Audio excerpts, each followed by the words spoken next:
Halo pemirsa Cokro TV, jumpa lagi dalam acara yang lagi viral.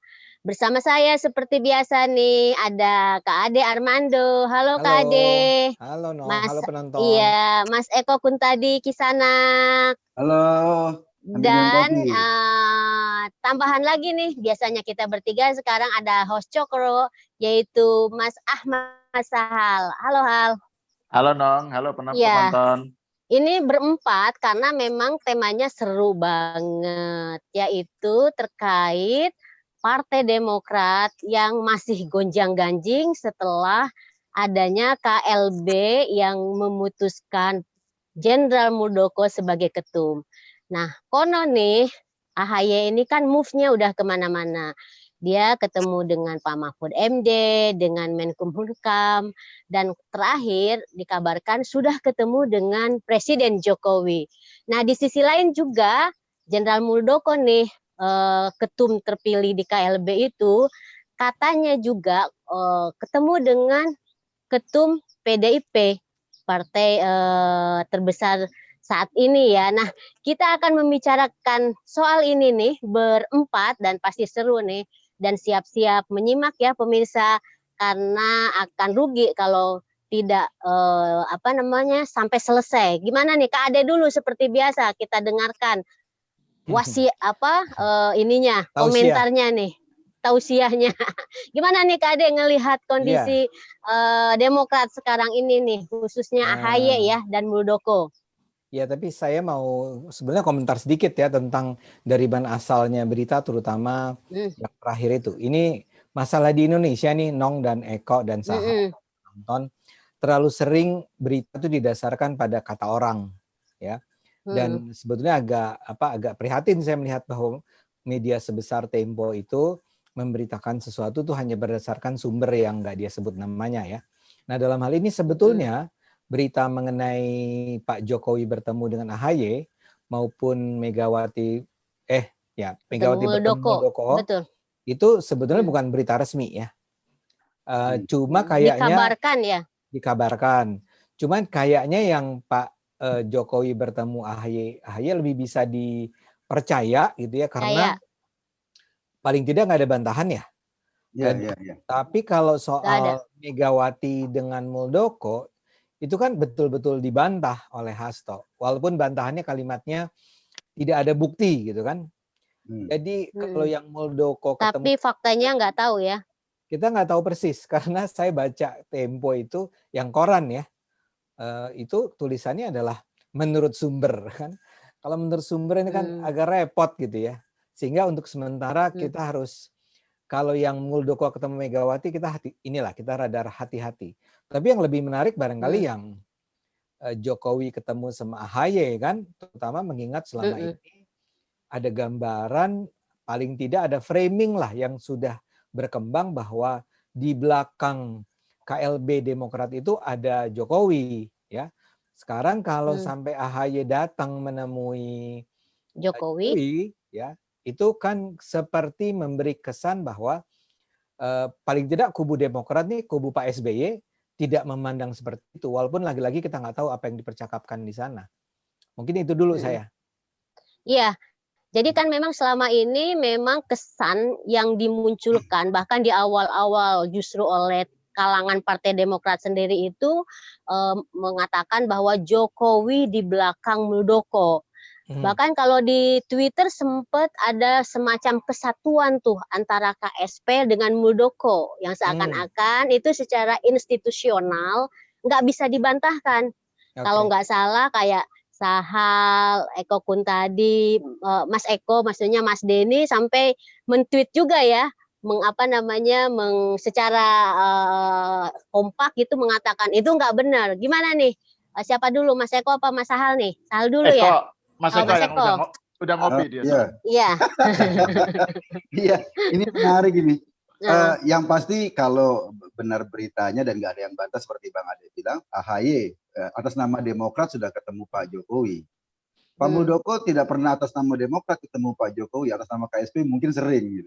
Tapi belum pernah nih Pak Muldoko atas nama ketua Partai Demokrat terpilih ketemu Pak Jokowi, dan artinya belum ada sampai saat ini gitu Pak Jokowi menerima atas nama Demokrat AHY, bukan Muldoko gitu. Itu yang penting untuk dicatat.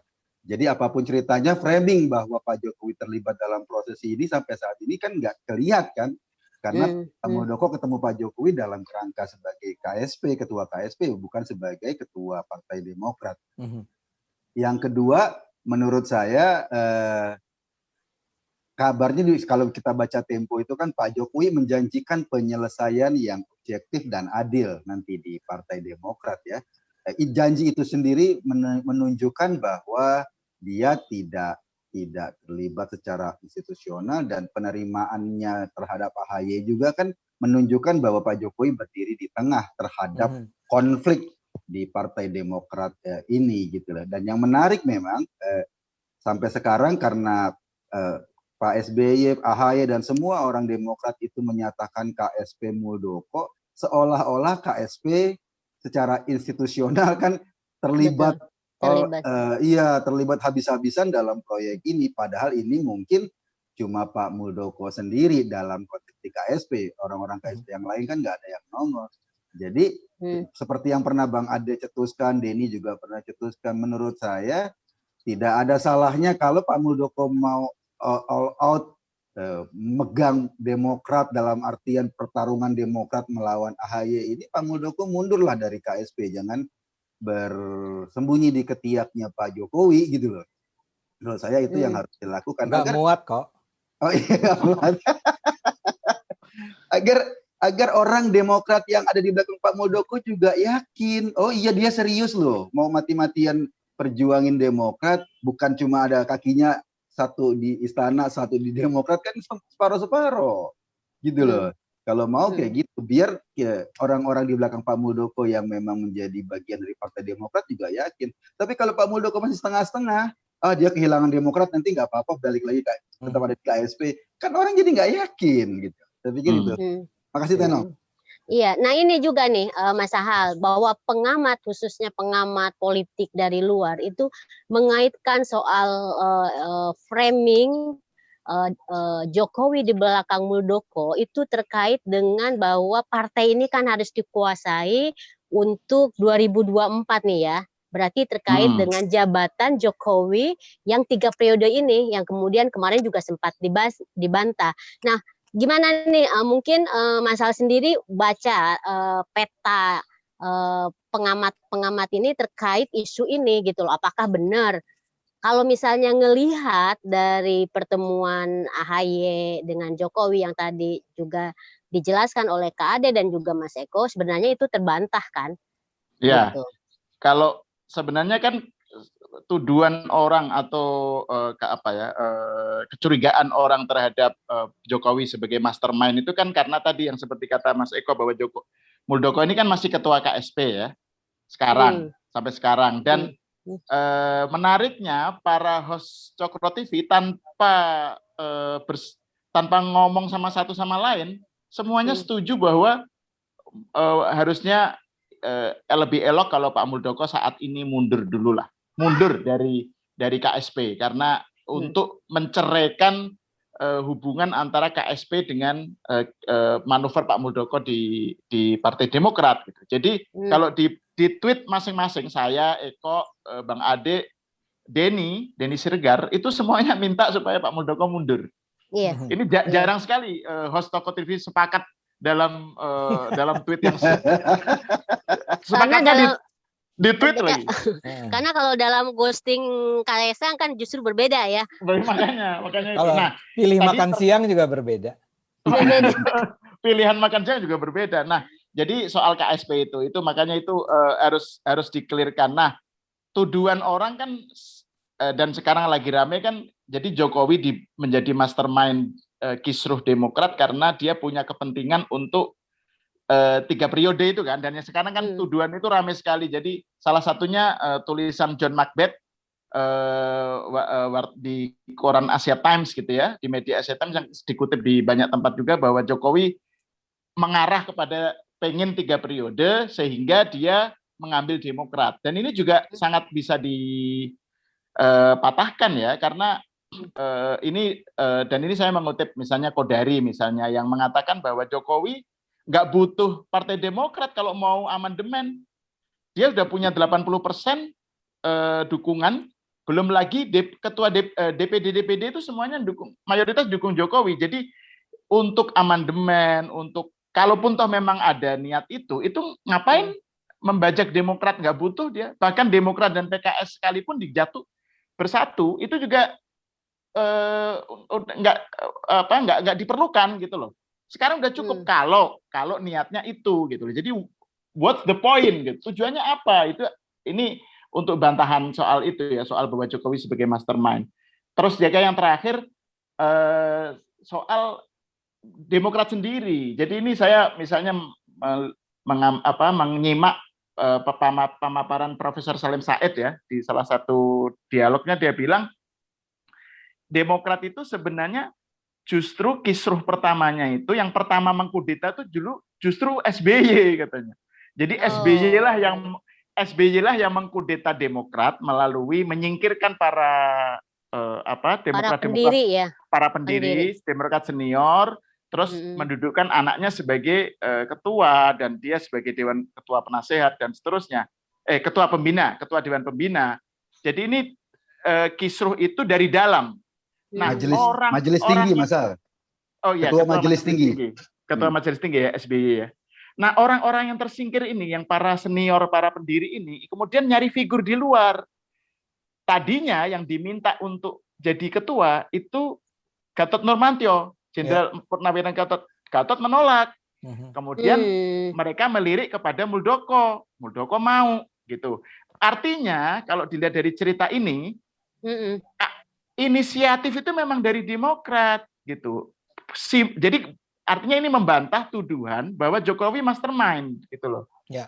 Wong memang dari awalnya itu yang punya keinginan untuk KLB itu orang-orang Demokrat yang patah hati, yang sakit hati kok, yang tersingkir, yang merasa bahwa SBY mengkudeta Demokrat. Jadi ini hal-hal yang menurut saya menunjukkan bahwa tuduhan Jokowi sebagai mastermind itu menurut saya sumir dan masih ada nada-nada salawi. Semua salah Jokowi gitu. Jadi ini salawisme gitu. Gitu no.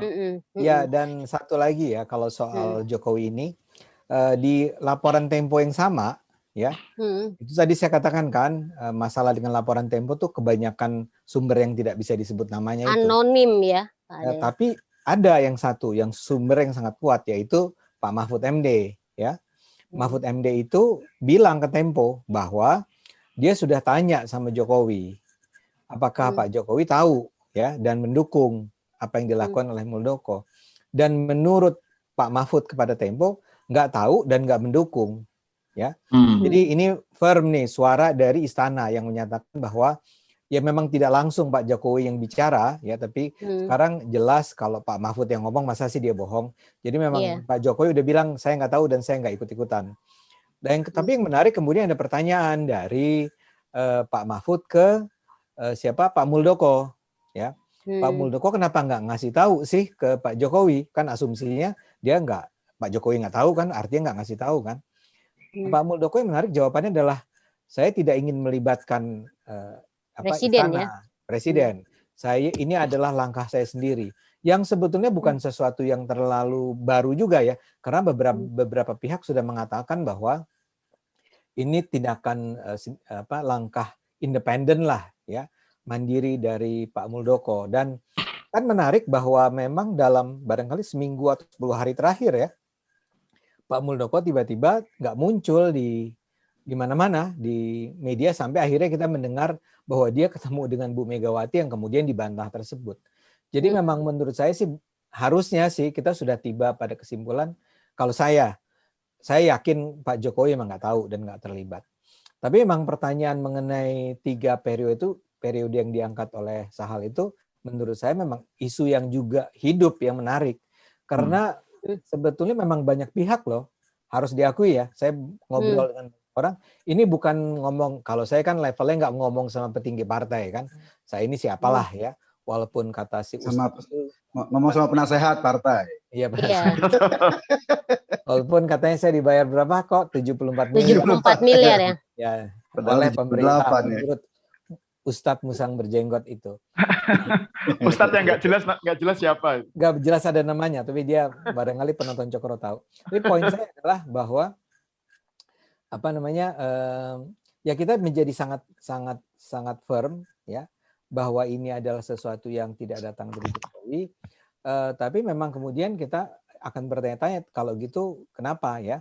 Nah, ini kaitannya sama 3 periode ini ada banyak sebetulnya kalau saya ngobrol di misalnya saya di Facebook saya lah hal ya Nong. Itu begitu saya angkat isu tentang 3 periode Pasti setuju ya. si netizen tuh memang kuat sekali loh suaranya. Mungkin dalam bayangannya siapa sih penggantinya kan? Memang saya bukan mengatakan saya mendukung 3 periode walaupun saya juga berpikir kayaknya seru juga ya Jokowi 3 periode gitu. Jangan. Ya, Itu ya. namanya tergoda, Kak Ade. Enggak. Ini saya mau mengatakan kita bisa debat sebuah yang lagi viral berikutnya ya. Iya, betul. Setuju. Kan ini adalah sesuatu yang disepakati oleh bangsa ini, oleh MPR ketika itu untuk berhenti di 2 kan. Ini kesepakatan kan, ya. Jadi kalau di negara lain ya banyak yang tidak 2 kali ya. Tapi ada undang-undangnya juga. Jadi itu ya, undang-undang dasar. Ini undang-undang dasar. Bahkan bukan undang-undang, ini undang-undang dasar. UUD yang tapi sudah saya cuma mau bilang bahwa kayaknya masyarakat memang tertarik tuh dengan ide 3 periode, mengingat belum ada bayangan di kepala orang. Pengganti. Barangkali orang yang paling ya penggantinya, terutama karena orang membayangkan penggantinya Prabowo Puan kan, atau Anies Baswedan gitu kan. Jadi tapi itu kan yang Pak Joko, ya ini memang tema viral yang berikutnya ya, tema viral yang lagi viral berikutnya. Tapi menurut saya yang menarik Bang Ade itu kan Pak Jokowi sendiri setahun yang lalu kan sudah menyatakan eksplisit loh. Dia tidak mau 3 periode dan yang mengusung itu kan orang yang nyari muka, menampar muka dia atau nyari muka atau menjerumuskan gitu. Tetapi jadi yang menarik ketika saya men-share berita itu ya di Twitter untuk menanggapi Hidayat Nur Wahid, saya kira tweetnya Hidayat Nur Wahid bahwa Jokowi itu membantah menyatakan nggak mau, itu banyak sekali yang bilang itu kan Jokowi memang bilang nggak mau nanti juga mau gitu. Jadi dianggap Jokowi itu plan. Tapi ini jadi kecurigaannya itu menurut saya sudah eksplisit menyatakan begitu dan ditegaskan lagi kan oleh Pak Jokowi. Tetapi tetap aja orang tuh. Tapi kan Pak Jokowi kan bantah lagi ya. Bantah lagi. Ini di Instagram beliau ini 15 jam yang lalu itu dibantah lagi. Betul lagi bahwa dia bilang saya menjadi presiden melalui pemilihan langsung oleh rakyat Indonesia berdasarkan konstitusi. Karena itu pemerintahan ini juga berjalan tegak lurus dengan konstitusi dan sikap saya terhadap konstitusi yang membatasi masa jabatan presiden hanya 2 periode tidak berubah sampai detik ini. Saya sama sekali tidak memiliki niat, juga tidak berminat untuk menjadi presiden 3 periode. Jadi itu dia udah terusin lagi itu. Eksplisit. Jadi dia membantah tuduhan, bukan membantah pernyataan beliau sebelumnya.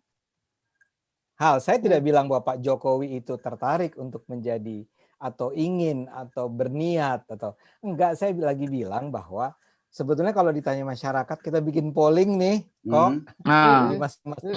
coba ditanya, apakah Anda setuju kalau dengan ide 3 periode? Ini saya sih bersikap objektif aja. Yang saya katakan saya bicara sama masyarakat dan masyarakat memang lagi khawatir penggantinya Jokowi akan setback. Kalau saya bacanya gini, kenapa isu Pak Jokowi 3 periode itu agar publik pendukung Jokowi mendukung.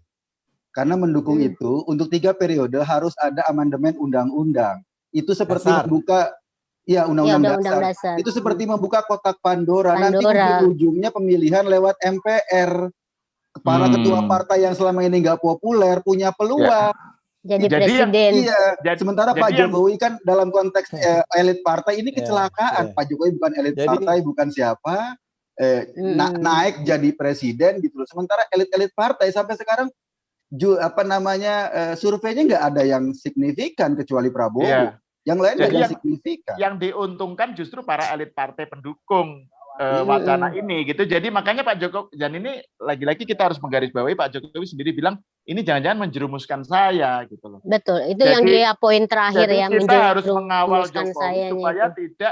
tidak menjerumuskan tergoda dirinya. Iya, jadi ini kayak menyelamatkan Jokowi dari godaan itu. Karena godaan ini ternyata yang seperti kata Mas Eko, yang untung nanti ya oligarki partai-partai gitu loh, partai-partai pendukung gitu. Jadi ini, tapi ini menjadi tema yang menarik. Buat penonton Cokro itu kalau agak bingung dengan penjelasan Eko adalah kan gini, kalau ada perubahan undang-undang dasar, kita pengennya perubahannya sekedar bilang dari 2 kali menjadi 3 kali gitu misalnya. Iya. 3 periode. Tapi begitu dikasih kesempatan untuk amandemen, nanti yang di amandemen bukan lagi persoalan 2 jadi 3, tapi yang lain-lain. Tata cara pemilihannya kan. Jadi mendingan kita jangan ganggu macan tidur lah ya.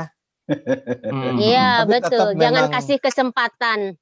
Tapi emang Jokowi itu emang sedemikian hebat sehingga kayak kita nggak punya bayangan siapa lagi penggantinya. Ada sih sebenarnya, Eko sebenarnya punya nama pengganti Jokowi yang sudah ada di hatinya ya. Tapi itu bukan Prabowo dan bukan Anies Baswedan ya kok ya. Iya. Tapi ini kita ini yang lagi viral episode ini kan temanya tentang Muldoko ya. Iya, kita kembali. Iya. Enggak, udahlah. Kan Muldoko udah kita suruh mundur. Kita udah tahu Jokowi tidak berada di belakang kemunduran, tidak berada di belakang KLB. Itu udah cukup lah ya. Kan udah benar. Nah, tapi yang menarik Bang Ade, Mas Eko, itu di dialognya Pak Salim Said itu, dia bilang, ini lepas, dia kan betul-betul menekankan bahwa ini betul-betul soal internal Demokrat. Partai. Jadi ini betul-betul bermasalah partai ini.